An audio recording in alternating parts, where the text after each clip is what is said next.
स्वागत है दोस्तों रेडियो नारद 90.4 एफएम से। मैं हूं आपके साथ आरजे याशी और कार्यक्रम शुरू हो गया है आपका अपना फेवरेट सेहत सही लाभ पे।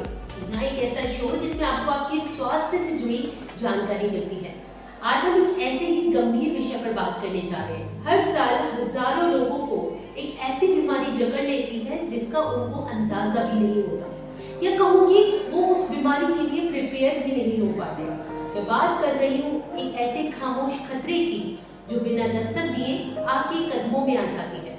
हम उसको हार्ट अटैक के नाम से जानते हैं। ये हार्ट अटैक क्या होता है और किसकी वजह से आता है और इसके आने के बाद हमें सही कदम क्या उठाना चाहिए, इस विषय पर विस्तार से जानकारी देने के लिए आज हमारे साथ मौजूद है principal HOD of institute and nursing and paramedical science से डॉक्टर शिवराज सिंह त्यागी सर, जिनको करीब 20 साल का इस मेडिकल फील्ड में अनुभव भी है। मैं उनका रेडियो नारद और सेहत सही लाभ के इस खास कार्यक्रम में स्वागत करना चाहूंगी। सर, आपका बहुत बहुत स्वागत है। बहुत धन्यवाद।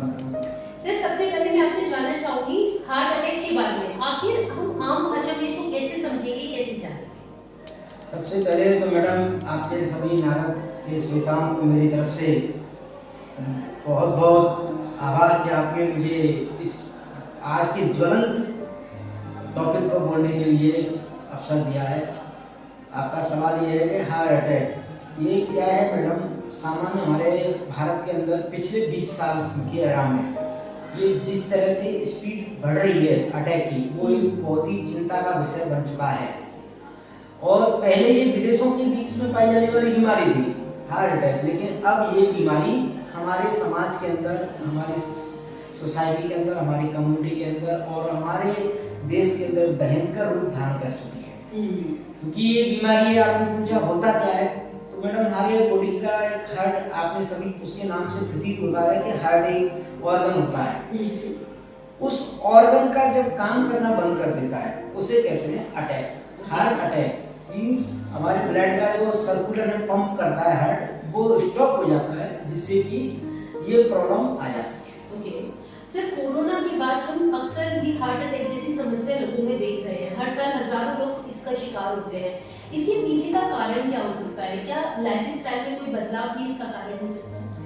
बिल्कुल मैडम, क्योंकि अभी ये केस बहुत ज्यादा आ रहे हैं। इसका मैडम मुख्य रीजन यही है कि हम जिस तरह से खान पीन कर रहे हैं, और खान पीन करने के अलावा हमारा जो फिजिकल एक्टिविटीज हैं वो बहुत ही कम हो गई हैं। ऐसा कोई भी एविडेंस सामने नहीं आया अभी तक कि कोरोना की वैक्सीन की वजह से ये अटैक हो रहे हैं। लेकिन इसका मुख्य रूप अगर हम जड़ में जाना चाहें तो इसकी मुख्य रूप यही है कि हमारा जो खाना हैवी है और फिजिकल एक्टिविटी बहुत ही कम है, जिसकी वजह से हमारे ब्लड के अंदर कोलेस्ट्रॉल जम जाता है।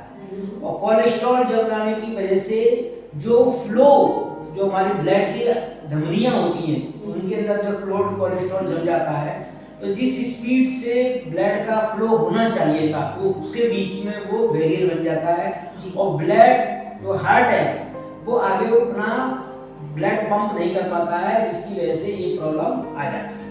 ओके सर, वहीं क्या हार्ट अटैक की कुछ ऐसे शुरुआती लक्षण भी होते हैं जिनको इग्नोर नहीं किया जा सकता और जिनको देखकर या महसूस कर व्यक्ति को पहले से ही अलर्ट हो जाना चाहिए? जी मैडम, अटैक आने से पहले कुछ हमें साइन और सिम्टम्स इंडिविजुअली फील होते हैं। जैसे उसमें ये होता है कि जैसे कि चलने पर तुरंत सांस का फूल जाना, रेडिएट फॉर्म के अंदर पेन आना, जैसे कि किसी ऑर्गन हाथ से रेडिएट होते हुए धीरे धीरे करते हुए हार्ट की साइड में आएगा, या लेग से नीचे नीचे नीचे करके ऊपर आएगा, या heaviness of the heart area, जो हमारा हार्ट का एरिया है ना उसमें हैवीनेस फील होगा। समटाइम द प्रिंकिंग सेंसेशन, यानी कुछ ऐसे सेंसेशंस आएंगे जस्ट लाइक कोई चुभा, उसके बाद में फिर आदमी अरे सामान्य चीज होगी। लेकिन इस तरह के अगर साइन और सिम्टम्स आ रहे हैं ना, हाँ सांस का फूलना, हाँफना बहुत ज्यादा हो जाता है, पसीना during the when you are taking the food, जब आप खाना खा रहे हो उस समय आपको बहुत ज्यादा पसीना आ रहा है, तो ये एक हमको डायरेक्ट इनडायरेक्टली हमको सिम्टम्स दिखते हैं कि ये हमको कोई ना कोई हार्ट से रिलेटेड प्रॉब्लम हो सकती है। ओके, वहीं क्या इसका एज से कोई कनेक्शन होता है? क्योंकि पहले के टाइम में हम देखते थे अक्सर बुजुर्गों को ही या ओल्ड एज वालों को ही हार्ट अटैक देखने को मिलता था, लेकिन आज मैं देख रही हूँ युवाओं को भी हमें हार्ट अटैक की समस्या देखने को मिल रही है। साथ ही टीनेजर्स में भी ये समस्या आ रही है। ऐसी सिचुएशन में ये एज से क्या कनेक्शन है और किस तरह के लोगों को हार्ट अटैक आने की संभावना ज्यादा रहती है? देखिए, पहले ये एडवांस एज के अंदर आप जिस तरह से बता रही हैं, एडवांस एज के अंदर अटैक्स आते थे, लेकिन जो न्यू साइंस है वो ये कह रहा है कि 30 के बाद में degeneration of the heart start हो रहा है। यानी कि बच्चे जिस तरह हम कहते हैं बच्चे को अटैक आ रहा है, या 25 साल के या 20 साल या 15 साल के किसी व्यक्ति को अटैक आ रहा है, तो उसके पीछे हम ये तो नहीं सोचते हैं बच्चा क्या खा रहा है। बच्चा जंक फूड खा रहा है, डेफिनेटली जंक फूड हमारे सेहत के लिए कितना नुकसान, ऑयली फूड खा रहा है, समोसे खा रहा है, कचौड़ी खा रहा है। पहले कहाँ समोसे कचौड़ी थे? जी। तो ये सब जो लाइफ खाने पीने की स्टाइल है ना, जो बच्चों को हम खिला रहे हैं, वही आगे चल के बच्चों में ये सारी प्रॉब्लम क्रिएट। इसका डायरेक्ट इनडायरेक्ट में ये कहूँ ना, हार्ट अटैक के अंदर सीधी बात है कि जब धमनियों के अंदर कोलेस्ट्रॉल जमा हो जाएगा, it may be come into the by the junk food और either it may be come into the oily food. तो जंक फूड से भी बराबर एक और चीज का रिस्क फैक्टर बन रहा है कि बच्चे भी एक्टिविटी नहीं कर रहे हैं, बहुत कम एक्टिविटी कर रहे हैं, बच्चों को स्पोर्ट के लिए पेरेंट्स भेजते नहीं है। वो भी एक इसका अपने आप में एक हाँ। और तंबाकू प्लस स्मोकिंग, आप सामान्य देखोगे तो 15-20 साल के बच्चे स्मोकिंग कर रहे हैं, तंबाकू खा रहे हैं, तो ये भी एक रिस्क फैक्टर है हार्ट अटैक के। ओके सर, जैसे आपने बहुत सारे हमें एग्जांपल्स दिए कि ऑयली फूड हो गया, जंक फूड हो गया या समोसे कचौड़ी जैसी चीजें हो गई, इनकी वजह से हार्ट अटैक जल्दी आने की संभावना रहती है। क्या आप ऐसे 10 फूड हमें बता सकते हैं जिनको खाने से हमारे शरीर को फायदा ही होगा, साथ ही हार्ट अटैक जैसी समस्या हमसे दूर ही रहेगी? हाँ बिल्कुल, ऐसे बहुत सारे फूड्स हैं। जैसे बच्चों के लिए दूध का सेवन बच्चे करें, फ्रूट्स का सेवन करें, ड्राई फ्रूट का सेवन करें, और जो जनरली हमारे घर के अंदर खाना बनता है वो सेवन करें। चपाती, दाल, चावल बहुत हल्के फॉर्म में लें। और देखो मैं मैडम आपको एक चीज बता दें, देश का प्रधानमंत्री हमको एक मन की बात के अंदर ये बात कह रहा है जी कि हमें रोजमर्रा की जिंदगी में 10% ऑयल कम करना चाहिए। इसका मतलब वो भी प्रधानमंत्री मोदी जी भी इस चीज को जानते हैं और चिंतित हैं कि चाहे बच्चा जंक फूड में के थ्रू ले रहा हो या हम जो मार्केट के अंदर समोसा कचौड़ी या ऑयली फूड छोले भटूरे ये मिल रहे हैं उसके थ्रू ले रहे हैं, अगर हमने अपने खान पान में बदलाव नहीं किया और उसके साथ में फिजिकल एक्टिविटी में थोड़ी सी नरमी बरती, तो ये आगे चल के किसी को भी हो सकता है। और बहुत सारी चीज है मार्केट के अंदर जिन्हें हम खा सकते हैं, जितने भी फ्रूट्स हैं, आप फ्रूट्स खाइए, ड्राई फ्रूट खाइए, घर के अंदर दाल चावल रोटी खाइए, इस नॉर्मल चीजें खाएंगे, अटैक की कोई प्रॉब्लम नहीं होता। अटैक होता है excessive intake of the fatty substance. जब एक मैडम मेडिकल का टर्म आता है एथेरोस्क्लेरोसिस। एथेरोस्क्लेरोसिस का मतलब होता है कि deposition of the fatty substance into the intima of the vessels. जो हमारी वेसल्स होती हैं उसका नीचे का पार्ट होता है इंटीमा, उसके अंदर अगर फैटी सब्सटेंस अगर जमा होना चालू हो जाए, शुरुआत में वो बहुत ही कम कठोर होते हैं, लेकिन वो धीरे धीरे वो परमानेंट अपना शेप ले लेते हैं और धमनियों में जम जाते हैं। जी, अब मैं आपसे जानना चाहूँगी लाइफ स्टाइल को बैलेंस कैसे करें, क्योंकि आज के टाइम पे जब हम घर से दूर रहते हैं तो हम फास्ट फूड वगैरह ज्यादा इंटेक करते हैं, कभी बनाने का मन नहीं होता है तो हम बाहर से ऑर्डर कर लेते हैं, या फिर कहीं से आ रहे हैं शाम के टाइम पे मन किया तो हम जंक फूड ले लेते हैं। ऐसी सिचुएशन में पूरा दिन हमारा बिजी निकल जाता है जॉब वगैरह में, हम योगा या जिम नहीं कर पाते, तो हम अपनी लाइफ को कैसे बैलेंस करें? क्या हम हफ्ते में एक दिन चीटिंग डे के तौर पे ये सब चीजें ले सकते हैं, या डेली हमें करना ही करना जरूरी है कि आप जिम करो या एक्सरसाइज करो, कुछ भी करो, कैसे लाइफ को बैलेंस करें? देखो मैडम, ये चीज मैं आपसे बहुत स्पष्ट शब्दों में कहते हैं कि लोग कहते हैं कि हमारे पास टाइम नहीं है। जी टाइम सबके बराबर, सबके पास बराबर होता है, वो 24 घंटे होते हैं। जी आप बड़े जो व्यक्ति जो कि देश को संभाल रहे हैं, जो कि बड़े पदों पर ओहदों पर बैठे हुए हैं, समाज की बहुत बड़ी जिम्मेदारियां भी निभा रहे हैं, वो व्यक्ति भी अपना ऐसा शेड्यूल बनाते हैं कि जिससे कि उनकी फिजिकल एक्टिविटी एक्सरसाइज सुबह मॉर्निंग में बच्चों को, आप फैमिली के सभी व्यक्ति बच्चों सहित ये बोले कि आप मॉर्निंग में सुबह जल्दी जगने के बाद में आप वॉकिंग पे जाएं, रनिंग पे जाएं, और जो ब्रेकफास्ट है शेड्यूल है, फ्रूट्स का लें, मिल्क का लें, या दलिया लें, या हल्का कोई आइटम है वो लें, तो वो सब चीजें आगे चल के डिपॉजिट हो ही नहीं पाएंगी। बैलेंस यही है कि सीधा सीधा सवाल आपका ये आ रहा है कि हम जो खा रहे हैं उसमें से कितना उसको हम यूटिलाइज कर पा रहे हैं। हम खा जा रहे हैं और यूटिलाइज नहीं कर रहे हैं, तो वो आपके पास जैसे बनी है, आपने कमाया 10,000 रुपये, आपने खर्च किया 5,000 रुपये, तो 5,000 आपका सेविंग हो गया ना। ऐसे ही हमारी बॉडी के अंदर ये सब्सटेंस है, आप ले रहे हो ज्यादा, खर्च कर रहे हो कम, तो वो धीरे धीरे डिपॉजिट करके शरीर के विभिन्न, ये सिर्फ अटैक नहीं और भी बीमारियां कर सकती हैं। हाँ, किसी भी अंग को कर सकते हैं। लेकिन ये बहुत ही, अगर हम इस बीमारी को माने तो ये बीमारी हमने बना ली है। वास्तव में ये कोई ऐसी बीमारी नहीं है, इस बीमारी को हम नौता दे रहे हैं, इसलिए आज हमारे समाज के अंदर बहुत ज्यादा ये फैल चुकी है। जी बिल्कुल सर, वही अब आपसे जानना चाहूंगी, ये बीमारी अगर हम अटैक कर जाती है, यानी हार्ट अटैक अगर आ जाता है, तो हमारे स्टार्टिंग के फर्स्ट स्टेप्स क्या होंगे और हमें फर्स्ट एड के तौर पे सबसे पहले क्या करना चाहिए? देखिए, जब ऐसा कोई केस आपके सामने आता है तो सबसे पहले जो पेशेंट लेटा हुआ है ना, उसको, या जिस व्यक्ति को पेन फील हो रहा है या कोई हार्ट से संबंधित ऐसे फील हो रहा है कि ये पर्सन हार्ट से सफर कर रहा है, तो आप उसको सुपाइन पोजीशन में न लेटा के या लेटरल पोजीशन में न लेटा के एक फॉलोअर्स पोजीशन होती है, जिसमें कि पेशेंट है वो आधा लेटा होता है और आधा बैठा होता है। उस तरह की पोजीशन में उसको बैठाएंगे और पेशेंट से कहेंगे कि आप खांसो। अगर पेशेंट बहुत तेज खांसेगा तो उसकी जो रक्त है वो कहीं ना कहीं फ्लो हल्का सा बना रहेगा, तो उससे उसको बचाया जा सकता है। दूसरा, अगर पेशेंट ज्यादा ही हो रहा है तो पेशेंट को सीपीआर दिया जाता है। CPR cardio pulmonary resuscitation. इसमें क्या होता है कि एक टेक्निक्स होती है, उसमें एयर को मेंटेन किया था, हार्ट बीट को भी मेंटेन किया था।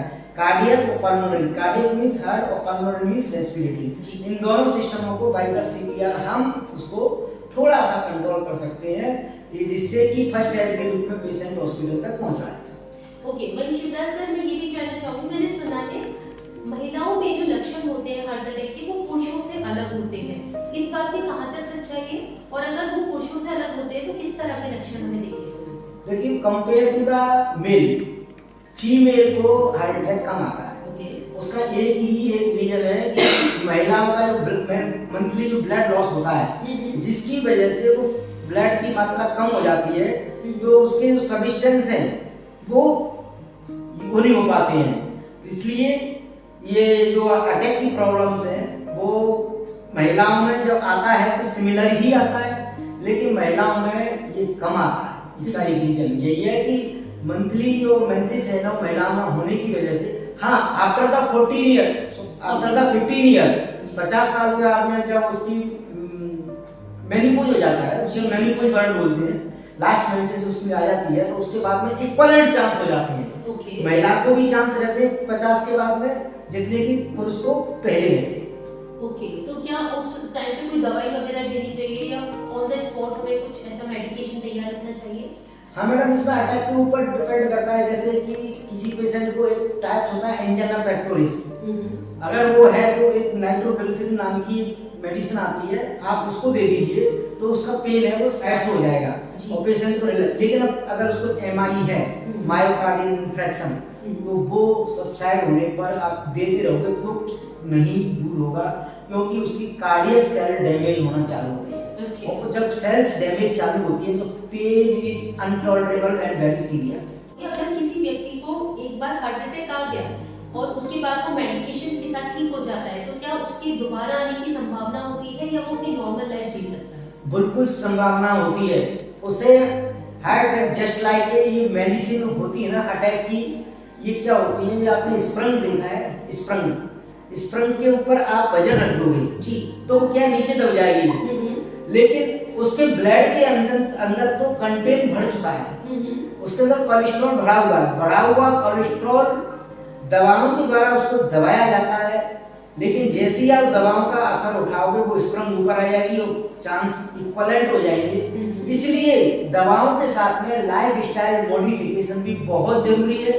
हम दवाएं लें, दवाओं के अलावा जो डॉक्टर हमको एडवाइस देता है, चाहे वो एक्सरसाइज से संबंधित हो, चाहे वो साइकोलॉजी से संबंधित हो, चाहे वो फिजिकल किसी एक्टिविटी से संबंधित हो, इस तरह का जो डॉक्टर हमको फॉलो अप करता है उसको जरूर आप अपने लाइफ में लाएं, खान पीन पे कंट्रोल करें, तो इस प्रॉब्लम से बचा जा सकता है। बकाया नहीं, प्रॉब्लम द्वारा भी जनरेट हो सकती है। बिल्कुल सर, और ये बहुत ही खास संदेश भी दिया आपने हमें, लेकिन एक चलते चलते एक मैसेज मैं लोगों के लिए, हमारे श्रोताओं के लिए जानना चाहूंगी।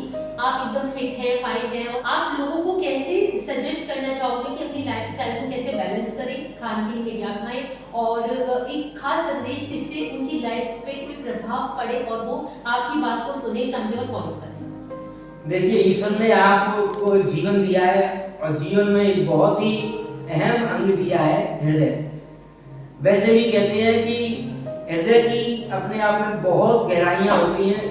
हृदय से संबंधित जीवन को, अगर आप हृदय को बीमारियों से बचाने के लिए कोई आपको विशेष चीज की जरूरत नहीं पड़ती है। इसको हम एक जीवन की रोजमर्रा की एक्टिविटी के द्वारा, अपने खान पीन के द्वारा इसको मेंटेन कर सकते हैं। इसके लिए आप अगर किसी डॉक्टर से इस चीज के अगर आप पेशेंट हो चुके हैं, तो आप एक बार दवा लेने के बाद में दवा बंद ना करें, डॉक्टर्स के पास जाएं, कंटिन्यूअस फॉलो अप करें।